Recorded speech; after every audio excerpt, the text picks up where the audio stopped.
welcome to our morning edition of Arirang News. We begin with these stories making the headlines at this hour. A record-breaking heat wave continues to grip much of South Korea, with temperatures in the capital region expected to soar to as high as 39 degrees Celsius today.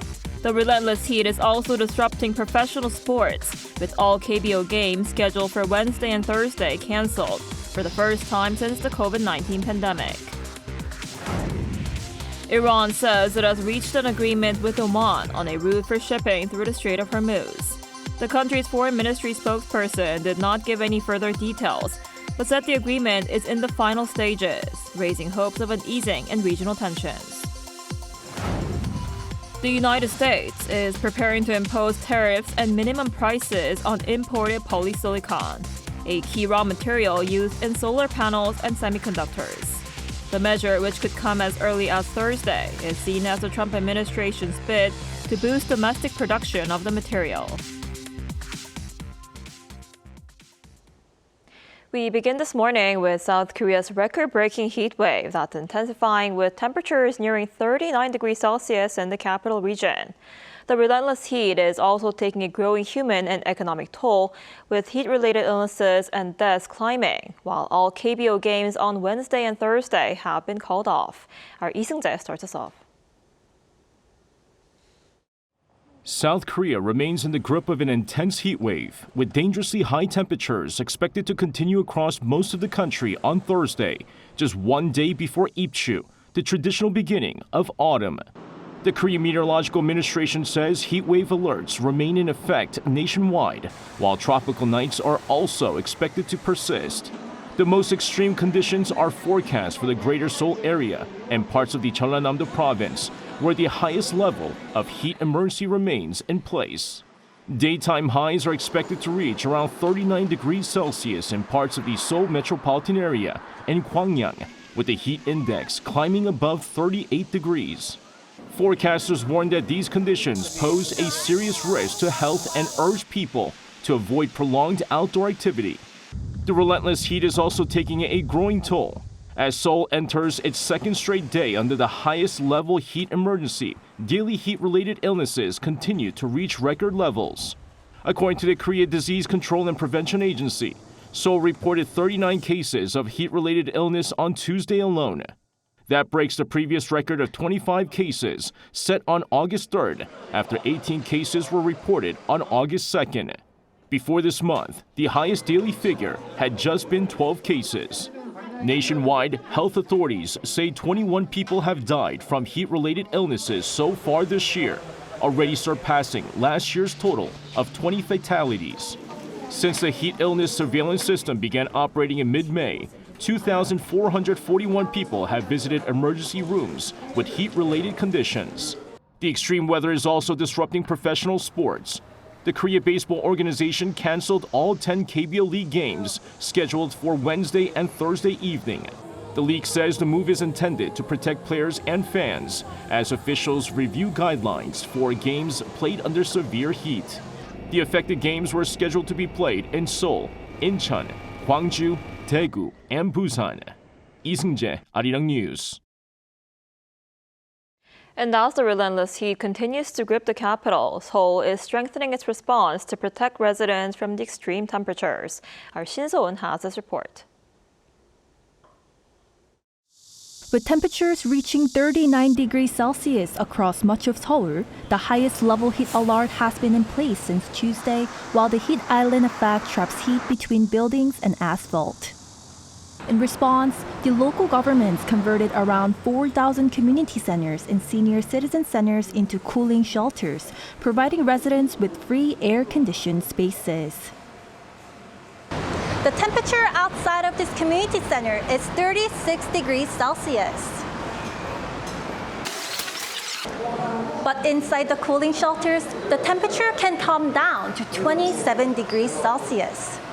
For residents vulnerable to extreme heat, these shelters can provide them a chance to cool off before heat exhaustion becomes a medical emergency.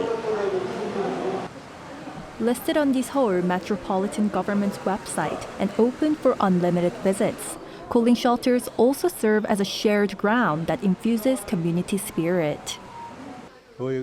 This center has served local seniors for more than 40 years, but anyone, not just members, can come in and take a break from the heat. The National Disaster Management Research Institute says heat-related illnesses at home more than double during extreme heat, especially among elderly and low-income residents who lack regular health checkups. If heat-related symptoms appear, you may not be able to respond on your own. So when outdoor activity is unavoidable, make sure you are with someone rather than alone.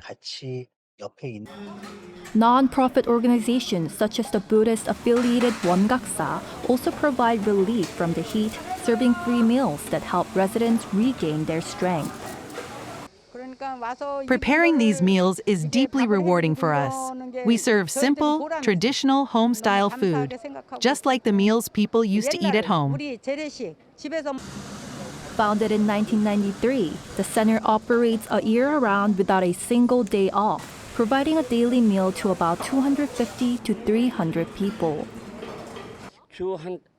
I come here 3 or 4 times a week. Eating out is too expensive, so this free meal helps me save around 12 to 13,000 won each time.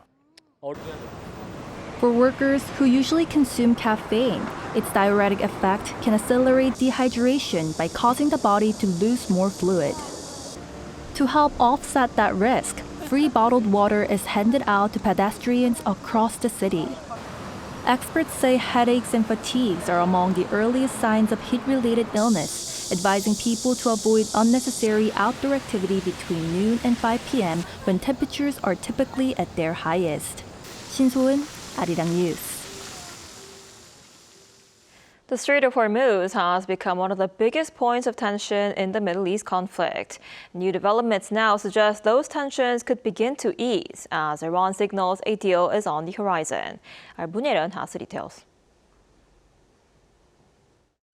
Iran says it is in the final stages of reaching an agreement with Oman on a new commercial shipping route through the Strait of Hormuz, raising hopes of easing a standoff that has disrupted global oil markets for months.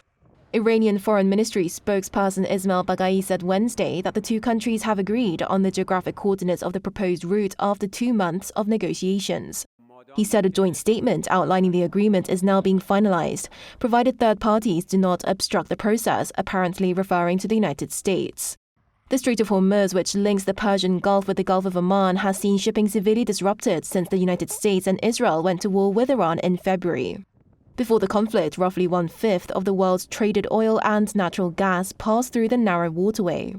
According to Iran's deputy foreign minister, the new route would replace existing temporary shipping lanes now in use across the strait, with much of the passage running through Iranian territorial waters. He stressed that the arrangement would not amount to a full reopening of the strait and said any broader agreements must be negotiated exclusively between Iran and Oman without outside involvement. Meanwhile, 2 regional officials briefed on the talks told the Associated Press that negotiators have completed a draft agreement and are awaiting final approval from Iran's supreme leader. Separately, officials told the New York Times that under the emerging terms, ships entering the Persian Gulf would travel through a channel controlled by Iran, while outbound vessels would use a route near Oman. The reported arrangement would serve as a temporary solution and could create conditions for renewed US-Iran negotiations. However, key differences remain. Iran insists on retaining a measure of control over shipping through the strait, while Washington has opposed any agreement that would give Tehran authority over international maritime traffic or allow it to collect transit-related fees. Moon Hae-ryun, Arirang News.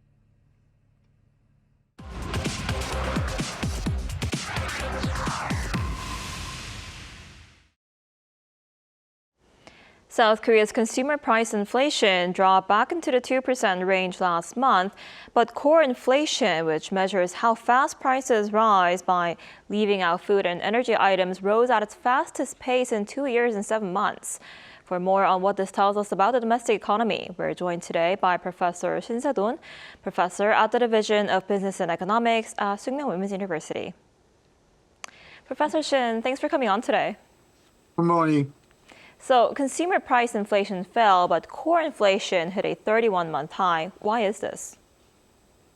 Well, for the entire year 2025, the core inflation, which is the target of inflation policy by the Bank of Korea, remained below 2.0%.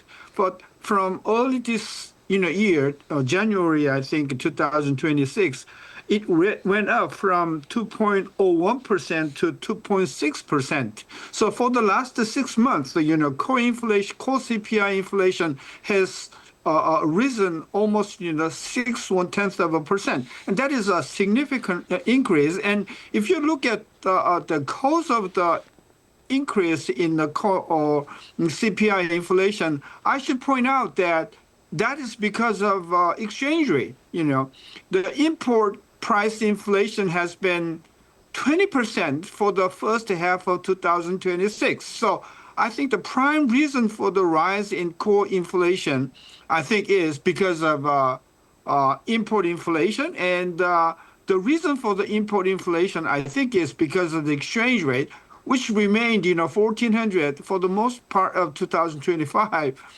It went up to, 15, sometimes 60 during 2026. So I should say that, exchange rate has been the prime reason for the increase in the core CPI. I see. And what does this economic trend suggest about the country's economy at this stage, and how might it affect the Bank of Korea's decision on interest rates in August?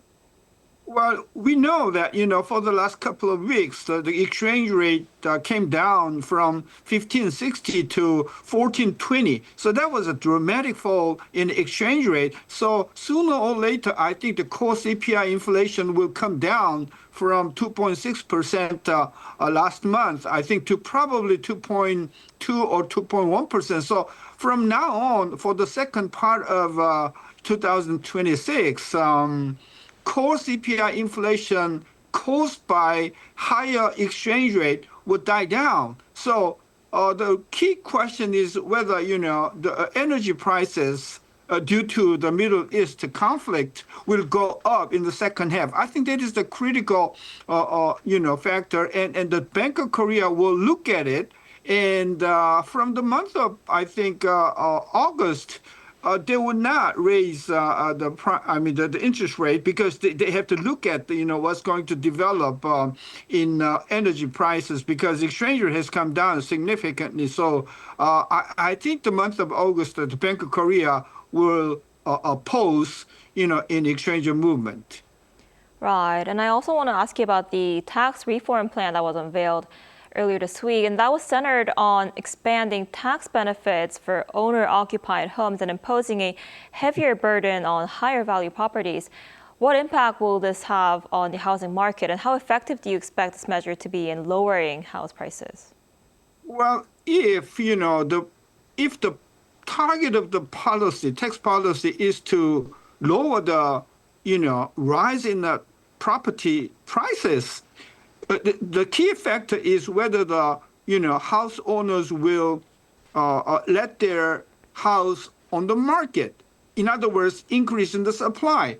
That is the key question. And with this kind of a tax reform, I think the house owners will not let their houses on the market. In other words, there is not significant change in the supply, and only the tax burden will be increased significantly, across the, housing prices. So tax burden will definitely go up in 2027 and more in 2028, but the very negligible effect upon, coming down price of houses, because the increase in tax burden is not going to be prohibitive, in the sense that they will let their houses on the market. So price effect will be very, very little, and the tax burden will be significantly raised. And that reform plan also included revisions that would exempt value-added tax on gold. And the Bank of Korea is planning to buy gold from domestic producers for the first time in 13 years. What does this suggest about the changing role of gold in the country's financial strategy? Well, I just look at how much the Bank of Korea is holding gold, and that's a little bit more than 1%, about $5 billion. And that is about a little more than 1%. And I think the Bank of Korea is going to diversify their reserve assets because the hold in the gold is too little. 1% is very little. So I think the Bank of Korea decided to increase the portion of the gold, and that is one thing. And that is, one of the prime reasons for that is, I think, is inflation hedge, because inflation is inevitable globally, and the stock price is risky. So the safe bet, I think, is to hold more in gold. So I think that the Bank of Korea is going to increase the gold holding. But you should not be mistaken. The government exempted the sales tax on the gold, but that is not applied to the general public. It is only exempted for the exchange, of the Bank of Korea purchases. So the sales tax exemption is only to the Bank of Korea and it has nothing to do with the public, possession or purchase of gold. So I think there's a little change in the market price of gold, but definitely Bank of Korea will increase the holding of gold in 2026 and 2027 significantly. Right. All right, Professor Shin, thank you so much for your time and insight as always. We appreciate it. My pleasure.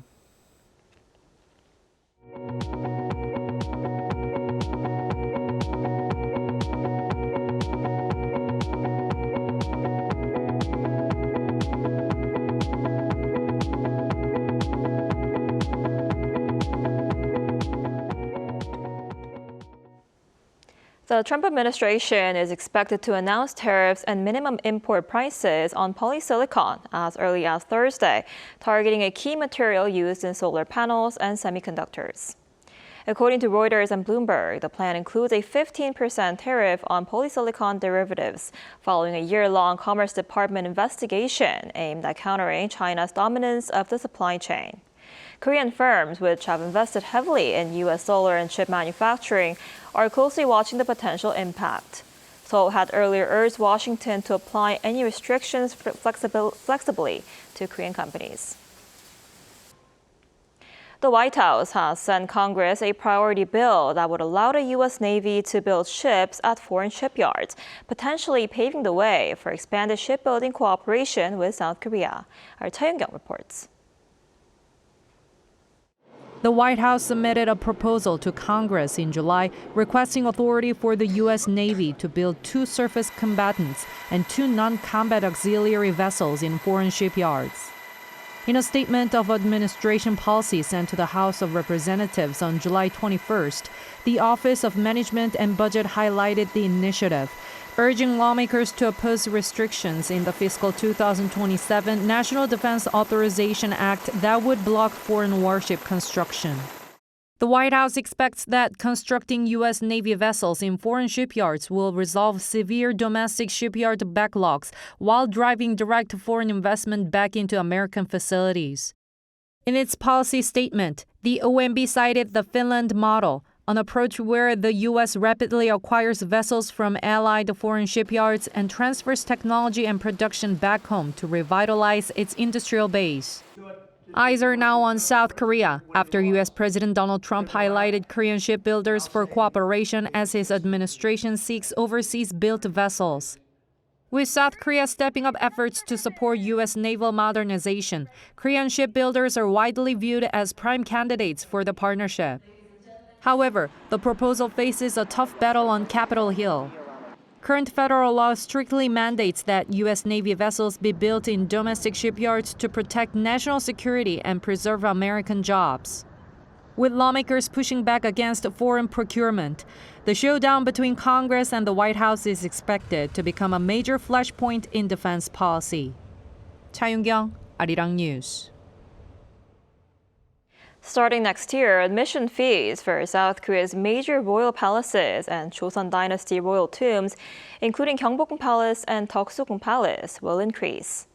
In a policy briefing on Wednesday, the Korea Heritage Service said it will announce the new admission fee schedule in November, with the revised prices taking effect on January 1st, 2027. Currently, admission for adults is 3,000 won, or $2.11 at Gyeongbokgung and Changdeokgung Palaces, and 500 to 2,000 won, or 35 cents to $1.41 at the Joseon Royal Tombs. Those admission fees have remained unchanged since 2005. Solar farms have long been viewed as a challenge for farmers because they can block the sunlight that crops need. But a new technology is making it possible to generate solar power while boosting agricultural productivity. Our Kim Sa-young reports. In this large field, solar panels stretch overhead. Underneath, a glass greenhouse grows medicinal herbs. These panels generate enough electricity to power 1,000 four-person households for a year, while farmers earn extra income from the crops below, catching two birds with one stone. This method is called Agrivoltaics, combining solar power generation with farming on the same land. We calculate the sunlight each crop needs, then space the panels accordingly. Blocked sunlight has long been a problem, limiting crop growth and keeping the method from catching on among Korean farmers. That changed when a special act supporting agrivoltaics passed, and supporting technologies have since developed quickly.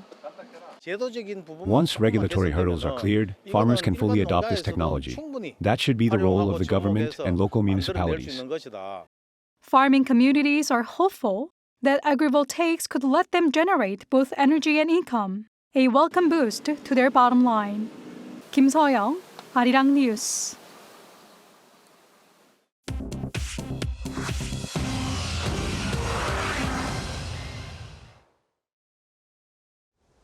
Good morning, I'm Chu Ji-hyun, and this is The World Now. In the United States, private employers added just 44,000 jobs in July, well down from 95,000 jobs in June and short of what economists expected. Payrolls firm ADP released the figures on Wednesday, which showed that nearly all the growth came from healthcare and education, which added 36,000 jobs. Financial services also added 10,000 jobs. The Bureau of Labor Statistics releases its official July numbers in 2 days. In the United States, left-wing candidate Abdul El-Sayed has won Michigan's Democratic Senate primary, beating the candidate party leaders backed. El-Sayed, the 41-year-old son of Egyptian immigrants, ran on health care, the cost of living, and an end to unconditional military aid to Israel. On Tuesday, he beat Congresswoman Haley Stevens, who had the party leadership. The win was narrow. He did not reach 50% of the vote, and on Wednesday, he called on Democrats to unite. Republicans call him too extreme for Michigan. He faces former Congressman Mike Rogers in November in a race that could decide who controls the Senate. In Germany, police say a drone carrying explosives has been found at a major cargo airport. A worker at Leipzig-Halle Airport spotted the object beside Ukrainian cargo planes. Police sent in a robot to destroy the device in a controlled blast. A second object hit a cargo plane nearby, causing minor damage. Germany's interior minister said this was a, quote, new level of threat and hinted foreign powers may be involved. Ukraine's ambassador to Germany points at Russia. Moscow has not commented. In Mexico, a social media star has been shot dead during a live stream. Cesar Gastelum was outside a fast food restaurant in the northwestern city of Culiacan on Tuesday when two helmeted riders pulled up on a motorcycle. The driver appeared to fire directly at him. Officials in Sinaloa state say a large security operation is underway.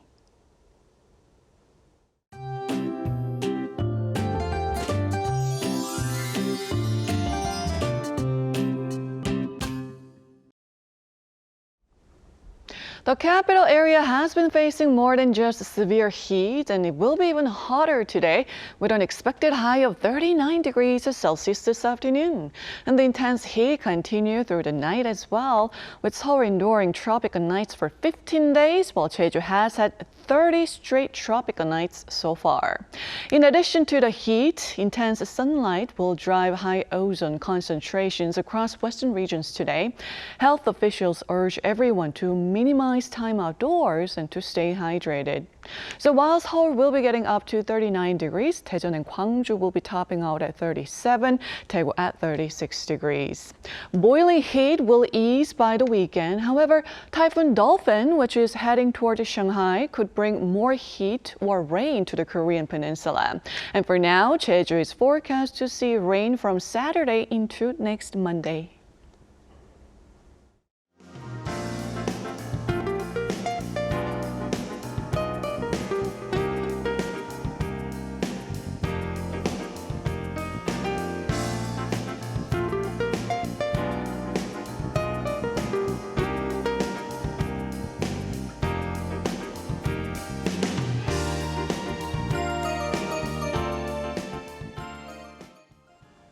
That's all we have for this morning. Arirang News will be back at noon Korea time. Thanks for watching.